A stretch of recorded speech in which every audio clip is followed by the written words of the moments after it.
Hello friends, कैसे हैं आप सब। Hope you all are doing great and well.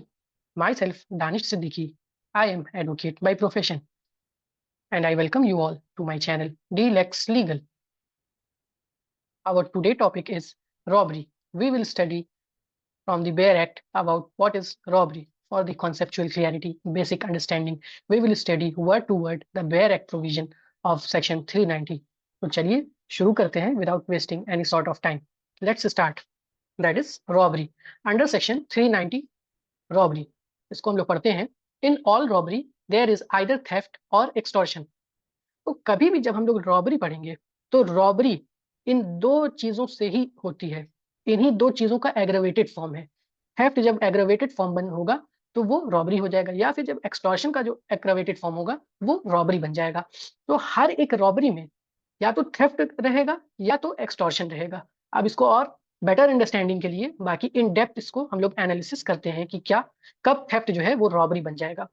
पढ़ते हैं। When theft is robbery, theft is robbery if in order to committing of the theft, मतलब कि theft जो है रॉबरी तब बन जाएगा जब ये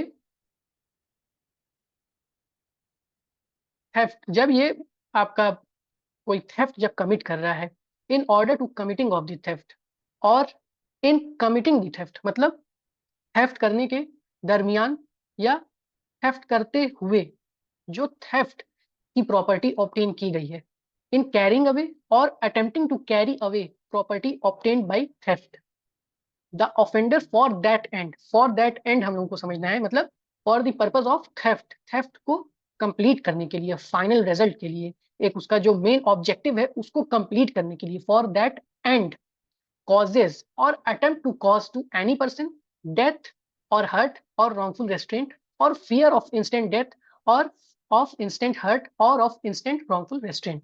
इसको सिंपल लैंग्वेज में समझते हैं कि ये कहना क्या चाह रहा है। जैसे कि मान लीजिए थेफ्ट आपने, फॉर एग्जांपल कोई है, कोई एक शख्स जो है वो थेफ्ट किया, थेफ्ट करने गया। एक तो नॉर्मल हो गया, थेफ्ट की गया, जाके उसने जो है जो भी सामान वामान है पोजीशन से निकाल के विदाउट कंसेंट अपना आराम से लेके निकल गया, खत्म, यहाँ पे काम हो गया। लेकिन जब वो थेफ्ट करने गया या फिर जब थेफ्ट वो करते समय जो है जो प्रॉपर्टी उसने ली है थेफ्ट में, लाइक वाइज कुछ भी हो सकता है। फॉर एग्जांपल उसने जेवर चुराए घर से, तो जब वो जेवर चुरा रहा था, थेफ्ट कर रहा था, तो वो जब प्रॉपर्टी चुरा के ले जा रहा था तो कोई उसको मान लीजिए आके रेसिस्ट करता है, किसी तरह से उसके सामने आ जाता है, तो अपना जो उसका सोल ऑब्जेक्टिव है उसको कंप्लीट करने के लिए, फॉर दैट एंड, जब वो किसी को क्या करता है, फियर देता है। किस तरह का फियर?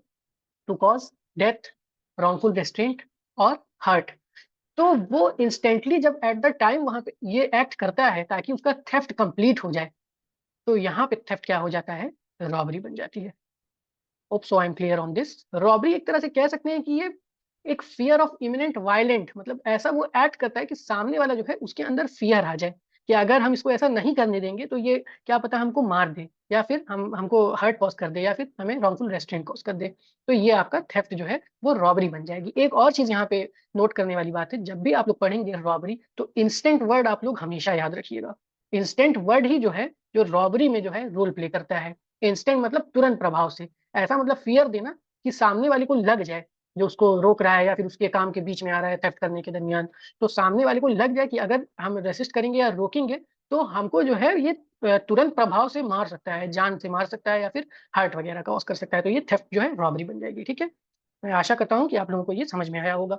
अब एक्सटॉर्शन आइए पढ़ते हैं कि when extortion is robbery, extortion is robbery if the offender at the time of committing the extortion is in the presence of the person put in fear, मतलब जिससे एक्सटॉर्शन जिसके अगेंस्ट किया गया उसको फियर में डाला। कैसा फियर?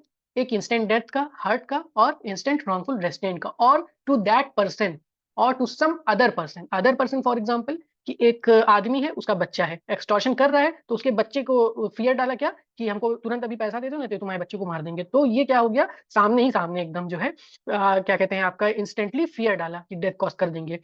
तो यहाँ पे इसीलिए ये लिखा है सम अदर पर्सन, तो वो वही शख्स भी हो सकता है, ऐसा नहीं है जरूरी कि कोई अदर ही रहे, बट अगर कोई साथ में है, जैसे कि इंटरेस्टेड पर्सन है, अदर पर्सन से हम यही समझेंगे कि सम पर्सन इंटरेस्टेड पर्सन, इसको पढ़ेंगे सम अदर पर्सन को। तो जैसे आदमी उसका बच्चा है, तो वहीं पे मान लीजिए अगर उसको जो एक्सटॉर्ट कर रहा है और देन एंड देयर वहीं पे फियर ऑफ इंजरी दे रहा है या फिर फियर ऑफ डेथ दे रहा है उसके बच्चे को या फिर उसी को, तो वो क्या हो जाएगा आपका, क्या बन जाएगा, रॉबरी बन जाएगा। And by so putting in fear induces the person, so put in fear to then and there to deliver, मतलब वहीं पे तुरंत से तुरंत। एक्सटॉर्शन में क्या हो रहा था, एक्सटॉर्शन में थोड़ा एक टाइम लिमिट हो जा रहा था कि इतने, जैसे उसमें कह रहा था कि फोन करके कि अभी तुम पैसा दे दो हमको, 2 घंटे में पैसा दे दो, नहीं तो फिर हम तुम्हारे बच्चे को किडनैप किए हैं, हमको इतने टाइम में पैसा चाहिए, तो उसमें एक थोड़ा गैप हो जाता है। बट यहाँ पे देन एंड देयर वाली कि उसी तुरंत प्रभाव से वहीं पे जो डिलीवरी होगी ना, तुरंत की तुरंत हो जाएगी, ऐसा एक्सटॉर्शन वो है। और जब तुरंत का तुरंत हो जाएगा, वहां पे fear of wrongful restraint add हो जाएगा, इंस्टेंट फियर ऑफ डेथ हो जाएगा, इंस्टेंट फियर ऑफ हर्ट हो जाएगा, तो वो एक्सटॉर्शन हो जाएगा, रॉबरी बन जाएगी।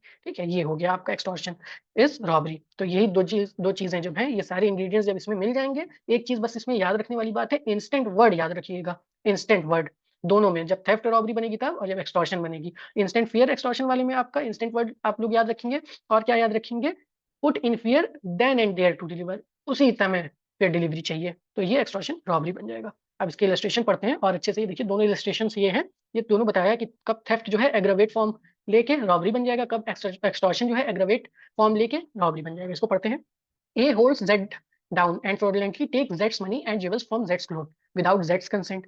इसको मतलब ए ने जो है जेड को अपना किसी तरह से जो है मान लीजिए चाकू एक ले लिया और चाकू दिखा के कह दिया कि हमको जो है तुम पैसा दे दो, मनी और जेवल्स ले लिया, मतलब फ्रॉडुलेंटली निकाल लिया, जैसे चाकू दिखा के ऐसे करके पूरा जो है निकाल लिया उसके जेब में से, हाथ डाल के उसके पैसे और जेवरात, बगैर बगैर जेड के कंसेंट के। यहाँ पे क्या किया जेड ए ने जो है थेफ्ट तो किया ही किया, बट थेफ्ट को करने के लिए, उसको कंप्लीट करने के लिए वॉलेंट्री क्या किया, रेस्ट्रेंट कर दिया, ऐसे चाकू दिखा दिया कि बढ़ना नहीं यहाँ से आगे जब तक हम पैसा लेके ना चले जाएं, नहीं तो मार देंगे, रॉन्गफुल तुमको मतलब वो कर देंगे, मार देंगे। तो यहाँ पे क्या किया, जेड को रोक दिया वहीं पे, रॉन्गफुल रेस्ट्रेंट कॉज कर दिया ताकि वो आगे ना बढ़ पाए। तो थेफ्ट के साथ साथ क्या है आपका, रॉन्गफुल रेस्ट्रेंट है, इंस्टेंट है, उसी के टाइम पे है, इन ऑर्डर ऑफ थेफ्ट करने के दरमियान ये किया, तो वो क्या बन गया आपका, रॉबरी बन गई। फिर दूसरा आते हैं, A meet Z on the high road shows a pistol, pistol दिखा दिया, और जेड का पर्स डिमांड किया। यहाँ पे वो जेड जो है वो अपना पर्स जो है सरेंडर कर दिया।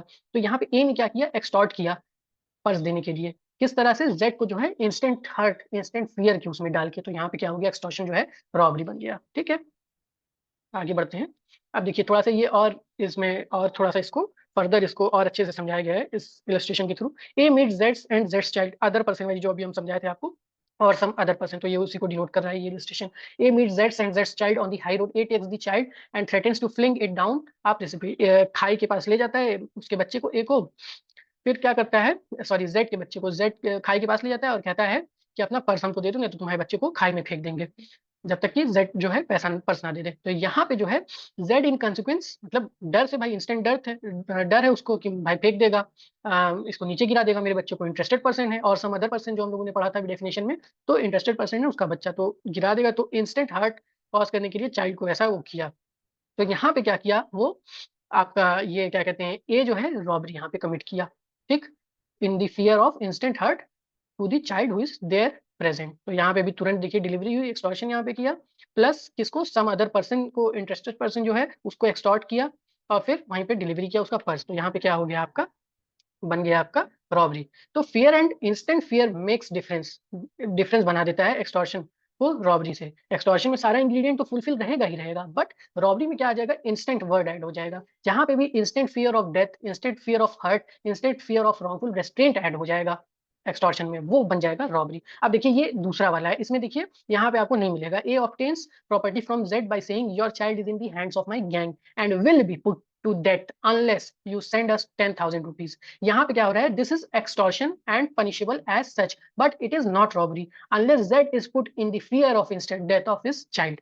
यहाँ पे एक टाइम पीरियड आ रहा है, ये लिखा है अनलेस, वहीं तुरंत प्रभाव से नहीं हो रहा है वो चीज, इंस्टेंटली नहीं हो रहा है कि अभी तुरंत मार देंगे, सामने उसके नहीं है, यहाँ पे एक टाइम पीरियड आ रहा है, गैप हो रहा है, इंस्टेंट वर्ड नहीं है, फियर तो है बट इंस्टेंट नहीं है फियर, तो यहाँ पे ये एक्सटॉर्शन ही बनेगा। Hope I am clear on this.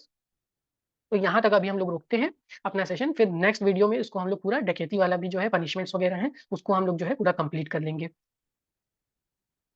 तो अब आप लोगों से मिलते हैं नेक्स्ट सेशन में, और मेरी आपसे हम्बल रिक्वेस्ट है कि अगर आपको मेरा समझाया हुआ, बताया हुआ अच्छा लगता हो, मेरे पढ़ाने का तरीका, और भी अगर कुछ आपको कहना है तो आप प्लीज़ इसमें कमेंट में आप सजेशंस दें कि क्या हमको और करना चाहिए, क्या ऐड ऑन करना चाहिए, जिससे कि और अच्छी और इंटरैक्टिव हो जाए ये क्लास। मेरी आपसे हम्बल रिक्वेस्ट है कि मेरे इस वीडियो को लाइक करिए, और जो आप लोगों को कुछ भी वो है, कन्फ्यूजन है, तो इस वीडियो में कमेंट करिए, जिससे कि और अच्छे से हम आपको बता सकें, समझा सकें। बाकी इसको शेयर करिए अपने दोस्तों में जो लोग लॉ फील्ड से रिलेटेड हैं। इससे ये बेसिक क्लैरिटी है, जो मेरे पास नॉलेज है वो हम शेयर कर रहे हैं आपसे, ताकि जो बेसिक अंडरस्टैंडिंग है, एक लॉ को पढ़ने का तरीका ईज़ी हो जाए बाय बेयर एक्ट। तो मेरी आपसे यही बस रिक्वेस्ट है कि प्लीज़ आप लोग हमको सपोर्ट करिए, सपोर्ट इन द सेंस कि बहुत मेहनत लगती है ये सारे कंटेंट बनाने में, पूरा काफ़ी टाइम टेकिंग है।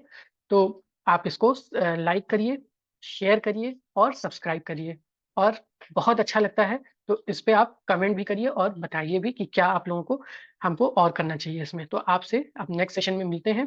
Till then stay motivated, stay connected. Thank you to all of you. Meet you in the next session. Bye bye. Take care all of you.